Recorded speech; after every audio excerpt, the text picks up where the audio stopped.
In a remote corner of Northern California, nestled between forests and the steep slopes of the Sierra Nevada mountains, sat a small settlement called Keddie. A few dozen wooden cabins, rusted train tracks, a silence that at night felt unnaturally heavy. In winter, snow covered the ground like a blanket, muffling every sound, and even the bravest locals avoided going out after dark. It was a place where the world slowed down, where no one rushed, and where everyone believed they knew their neighbors. In April 1981, Cabin 28 was home to 36-year-old Glenna Sue Sharp and her children. After a divorce, she had moved there from Connecticut looking for a fresh start. The cabin was small, wooden, but cozy. Nearby were others just like it. You could hear everything: a footstep on a plank, a door creaking open, and sometimes screaming. On the morning of April 12th, just after sunrise, a neighbor's daughter came by Cabin 28. She wanted to play with her friend. The front door was slightly open. Inside, silence. But something felt wrong. You could sense it even before you saw it. She hesitated for a moment. Then she stepped inside. In the dim living room, under the low ceiling, among old furniture and fading curtains, lay 3 bodies, bound, mutilated, blood on the walls, the floor, even the ceiling, and in the middle of it all, complete silence.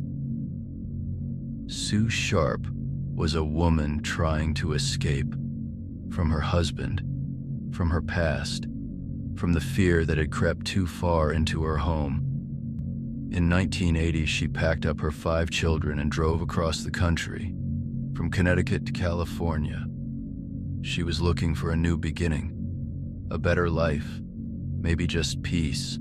She thought she found it in Keddie, once a vacation resort, now just an isolated cluster of cabins where roads and ambition both came to a stop. Cabin 28, low, wooden, poorly insulated, became their shelter. Cheap, quiet, isolated, or so it seemed. Sue tried her best. She attended night classes, worked however she could. She raised 5 kids with the stubbornness of someone who had nowhere else to go. Her oldest son, John, was 15, quiet, thoughtful, a little distant. He loved music, put on a tough front, but deep down, he was gentle. Sheila, a year younger, helped raise the younger boys. She was still a child, but she carried herself like an adult. Tina was 12, withdrawn, the kind of child who stared out windows more than she spoke. And the youngest, Ricky and Greg, were their coordinero and energetic, loud, always running. Their laughter often filled the cabin instead of music or television. They were poor. They slept on mattresses, burned wood for heat, ate simple food. But they had routines, rules. Sue did everything she could. She didn't want pity, just stability. She didn't know that the very thing she searched for the most, safety, was nothing but an illusion in this place. It was Saturday, April 11th, 1981. The sun rose slowly over the mountains. Spring air still carried a winter chill. Cabin 28 started its day like any other. Sue made a simple breakfast. The kids went out to play. No one knew it would be the last time they'd be seen alive. 14-year-old Sheila made plans to spend the night at a friend's cabin next door, Cabin 27. It was nothing unusual. The girls played, talked, and eventually went to bed. That simple decision to sleep somewhere else would save her life. 15-year-old John spent the afternoon with his friend, Dana Wingate. They wandered the area and returned later that evening to sleep at the Sharp cabin. They had sleeping bags, a radio, and quiet. That's all they needed. Tina, 12, had attended a school play in nearby Quincy. Sue was with her. Later, Tina was dropped back off at home. She seemed tired, quiet, Her return felt insignificant, but it sealed her fate. No one reported anything strange that day. People passed by, children played, neighbors came and went. You could hear laughter here and there, a TV, but no screams, no sign that anything was about to happen. And then, everything went still. That night, the moon didn't shine. The forests around Cabin 28 stood frozen, as if nature itself was holding its breath. Inside the cabin, peace. In the back room, 3 little boys slept, Ricky, Greg, and their friend Justin, wrapped in sleeping bags, deep in dreams. They thought they were safe. They believed it. The living room was dark, the TV off, lights out. Just a thin line of moonlight slipping through the curtain's edge. Sue lay asleep on the couch. John and Dana had returned and fallen asleep on the floor nearby. All was silent, too silent. The front door opened, not forced, not broken. Someone either knew the place or simply walked in with confidence. Maybe they were familiar. Maybe they knew the cabin would be unlocked. Whoever it was, one person or more, they stepped into the dark, and they began with silence. Then came the violence, sudden, brutal. The first blow likely landed on Sue. Perhaps she woke up, heard something, tried to move, but it was too late. A crushing blow to the head, then another, and another. The force broke the butt of a rifle. The attackers didn't stop. They found a hammer. They used it too. Sue collapsed to the floor. Her breath knocked from her chest, her nose bleeding. She was bound with tape and rope, not like a random victim, but like someone they wanted restrained.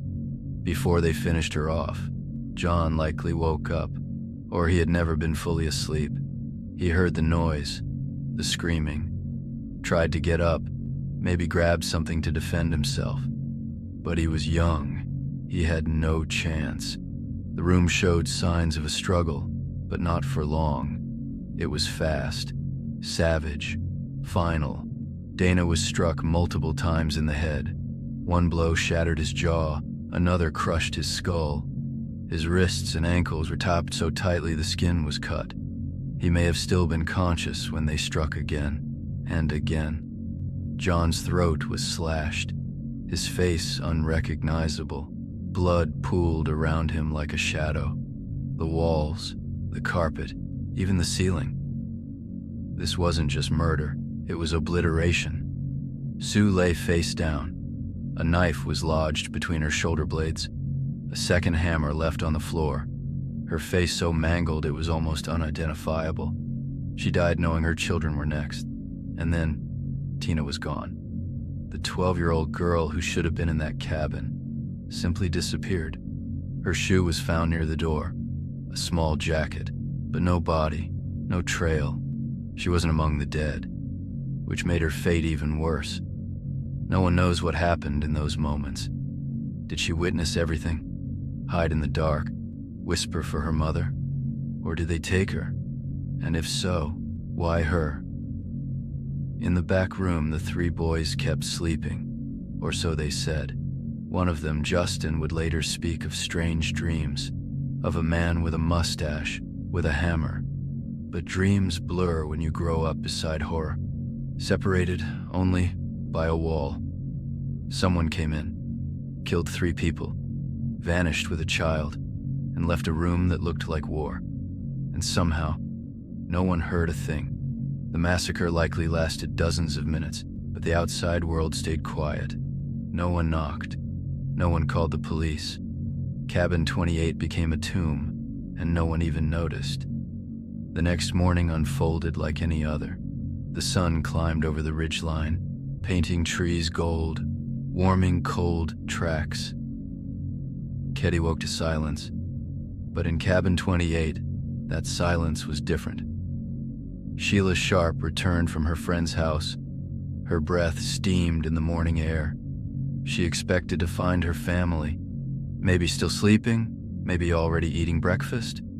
The door was unlocked. She pushed it open.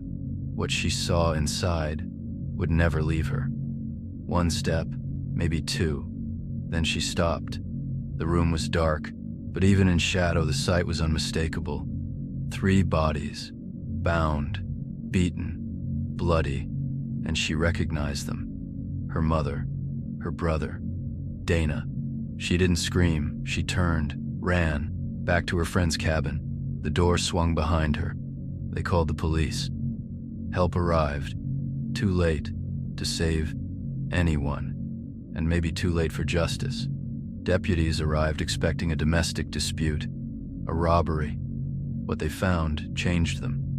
Cold air, quiet rooms, and a living room that looked like a ritual had taken place in the dark.